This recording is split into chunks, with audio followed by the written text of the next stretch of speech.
What's good, YouTube? It's your boy Nehemiah, aka Neo, and today we're gonna be talking about the Los Angeles Lakers. Now, I've already made, I think, two videos about them. One about the offseason, and then two talking about their championship like odds, how good they are, and whether or not we should kind of just limit our expectations of them, which was mostly about the video. I think that the video is more so about our expectations of them being this high, and I don't want to really get into it this much because I already did. But the Lakers being this high is kind of ridiculous. I'm not gonna lie. We still need to chill out on our expectations of the Lakers. Them over a team like the Cavaliers. The Cavaliers being, you know what? I'm straying away from the point.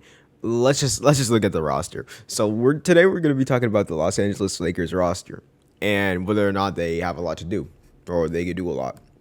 I've made a YouTube short about this team too, and I've already made it vocal whether or not I really like this team, and I don't really like it.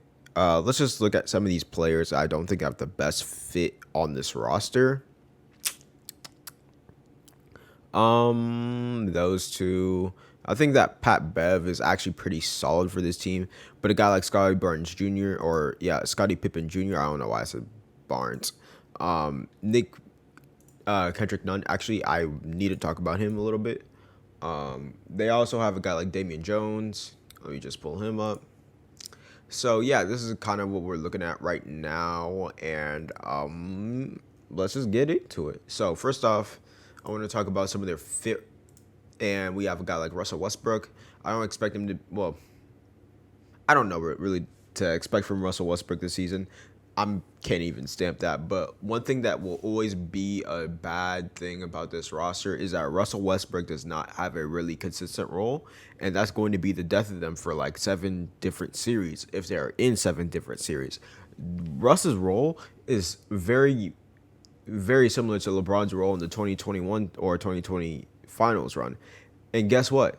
Who's a better player? LeBron James in 2020 or Russell Westbrook? Come on now.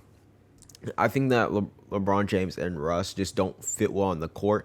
And then once you add Anthony Davis on there, who's not necessarily ball dominant, but he's not a good floor spacer, it's just kind of taken away from the roster. And it's also very disrupting the offensive flow from this roster. So I just don't think that Russ necessarily needs to be on this team. Dennis Schroeder, he was pretty solid last year. Yeah, the stats aren't gonna say it, but like again, we're probably not gonna get this Dennis Schroeder for a while because he's not really as good with the ball as you really want him to be, or at least on the last couple of teams that he's been playing on. He doesn't really need the ball in his hands that much, so that's something to really expect. And I think that Dennis Schroeder is just not really the greatest fit on this team, especially with a guy like Russ now. It makes no sense. Look at the stats here. It just doesn't. I don't understand why they signed him again. It really doesn't make any sense. They don't really mesh well. I think that Dennis Schroeder is just what they really did not need. They needed to go away from. I think that this team really suffers from being short too. Like, look, until we get to LeBron, the biggest player is Matt Ryan. Matt Ryan, if y'all don't know, oh, by the way, shout out my boy Matt Ryan. Not the NBA player, but the football player. He's the boy. Oh shit, I didn't mean to do that. But yeah, Matt Ryan, he's not gonna get any minutes. Dwayne Bacon, he was on the Hornets, right? Yeah, he was on the Hornets. Like, completely forgot about this guy. I'm not gonna lie. Like, then like their first actual notable player who's like 6'6", 6'5" is Austin Reeves and Juan Toscano Anderson. Like, come on, man. Austin, he's really solid. Yeah, his 3 point percentage is a lot lower than I actually thought. Huh. I didn't know that. But Juan, I'm not sure if he's gonna get the most consistent minutes on this team. I think he probably will. But then again, you never know with a guy like Juan. I think he's kind of inconsistent, but again, you never know. But another player that I actually do like on this roster is actually Lonnie Walker. And I know that the 3 point percentage isn't looking the best, but I expect it to be more like 36% this year.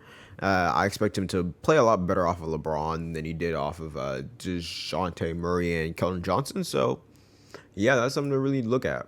Also, he's probably a younger player, and that's actually a really good sign for the Lakers that they actually signed him. because there's a good chance that they are not going to get that stuff back.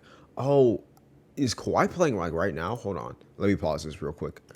Sorry, the preseason video over here got me like really messed up. Also, the fact that there was a preseason game yesterday or 2 days ago, it's kind of crazy because they played that shit in Japan, and I saw that shit was like on at 3 a.m. I was so confused, but yeah, shout out my boy Rui Hachimura, he's my guy.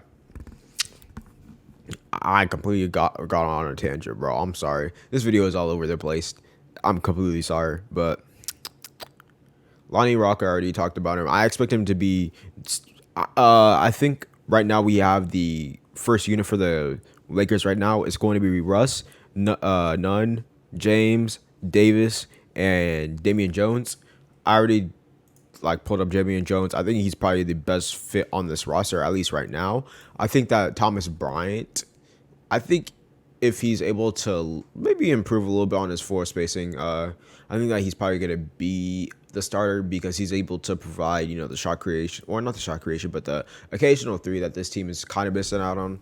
But I think that he's not the best defender. He's probably a better defender, and he's probably going to be a little bit better of a finisher. So I think that he's probably going to be the one to really just take this roster a little bit farther if he's a 5 long term. So yeah. But a guy like Lonnie Walker compared to Kendrick Nunn, I think that Lonnie Walker is going to be the better player.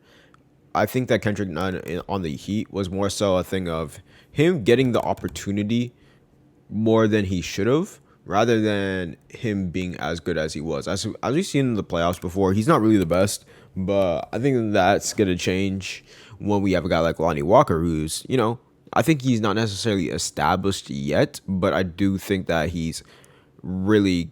I think that he's at least getting there. I think that he's getting there.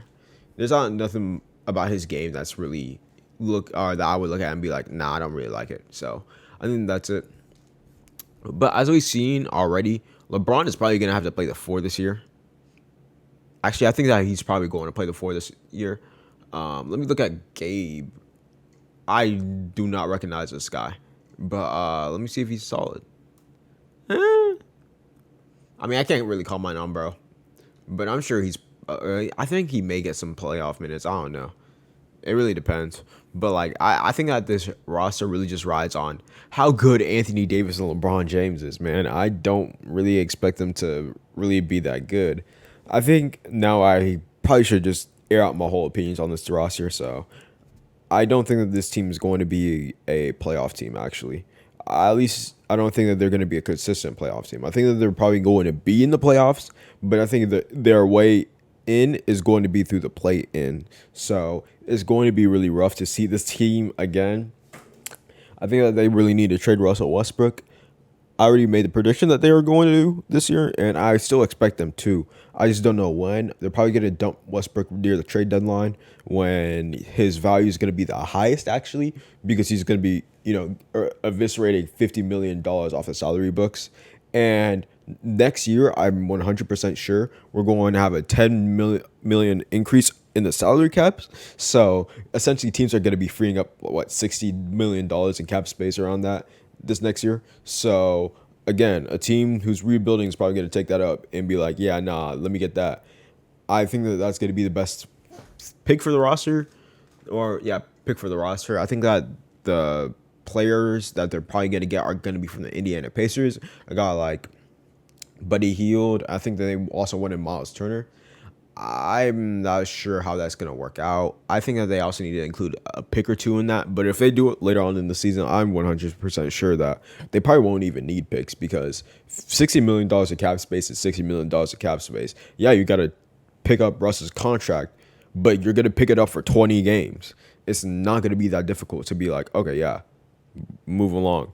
But even then, I just don't really think that this roster could really improve that much, even if they do have a guy like Buddy Hield and Miles Turner. I think that their championship window has steeply closed. I think a guy like Patrick Beverly just needs to be cleared off the books. I'm not sure when he's going to get cleared, though. Let me check. It's actually over here. Yeah, he's going to get cleared. So Once him and him clear, I think that this is going to be $60 million. They get another 10 million, so they could maybe finagle a guy next year. But again, this is not necessarily a team that I think that is going to be a championship worthy team. Like, what about this team is championship worthy? I don't get it. And I think that a guy like Anthony Davis, yeah, I think that he at his peak right here is probably one of the top seven-ish best players in the league. Well, now the top seven is kind of really contested, so I can't say that. I think that he's probably going to be like a top six-ish player, or not six, like 9, 10-ish player. But looking at the last 2 years, man, even when he was healthy, he's still not 2020 Anthony Davis. His 3-point percentage just fell off of a cliff. It's not really looking the best for him in terms of how consistent he is. And overall, the biggest problem is I think his jump shot is just not working anymore. As we see, let me just do that.